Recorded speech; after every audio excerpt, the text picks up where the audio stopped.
So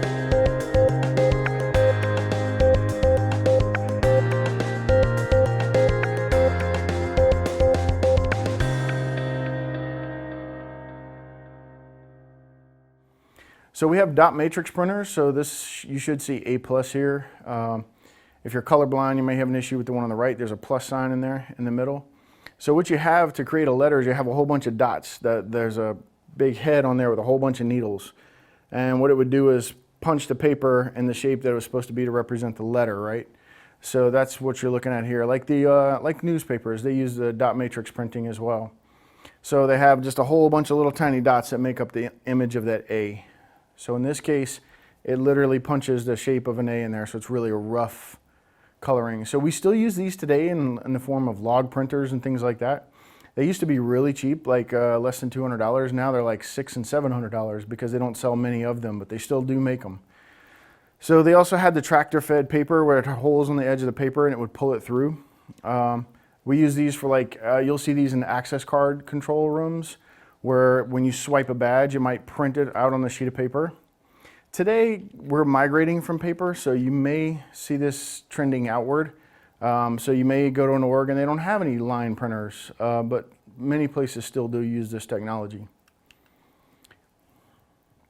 Maintaining a dot matrix printer, you have to change the ribbon, so that obviously it's like the old typewriters, they used a ribbon for ink. You have to keep them clean. If you let them get a bunch of dust in there, it will affect the quality of the letters and the dust will get trapped in the ink on the paper.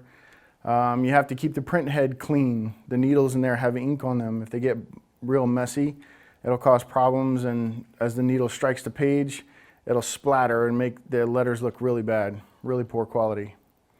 This was real common. And replace the print head if it fails, so you may actually have to replace the print head.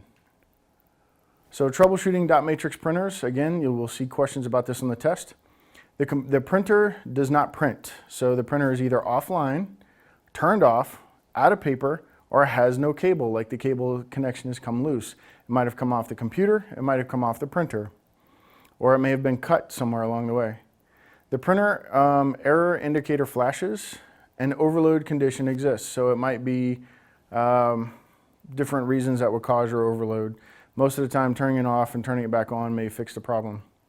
So the paper slips around the platen, so the paper feed selector needs adjusting. The paper would just kind of get crooked in there. The paper bunches up. There is no reverse tension. You need a little tension on the back. Otherwise, it would kind of bunch up in places as it went up and pulled it back down, or it was adjusting it, something like that. It would get bunched up in there. The paper has dimples, so they're crushed like this. The paper is misaligned, or the tractor-fed wheels, feed wheels, are not locked. So when you put the paper on the tractor feed wheels, you had to close the brackets over it to hold the paper against there. So as it rolled up, as the little tractor wheels would roll up and grab the holes in the paper to pull the paper would kind of slip off on one side. So that would also cause the tension on the paper to get all messed up. It would get crooked in there, and all kinds of problems arose from that. You cannot set the print mode. The printer misconfiguration switch is set improperly. The printer configuration switch is set improperly. So you can't set the print mode. So you want to check the switches on the printer and make sure they're set up properly. So inkjet printers, they actually spray ink onto paper to form images. So they will literally spray the ink out. They provide good quality, reasonably fast printing. They produce color as well as black and white images. They have replaced dot matrix and thermal wax printers in the low-end market. So maintaining an inkjet printer, you want to keep the printer clean. This is really important in the case of an inkjet too. The fuzzies can get all over, the dust bunnies can get all over your cartridges, and when they go to seal them, they'll get in there, and then when they come back, they'll drop them on the paper, and again, it'll just be really messy, and you'll have sometimes a little fuzz ball stuck to it. You want to replace ink cartridges as needed, so when they run out of ink, the printer will let you know, and you can just change them out. So troubleshooting inkjet printers, again, you will see a test question or two come from here.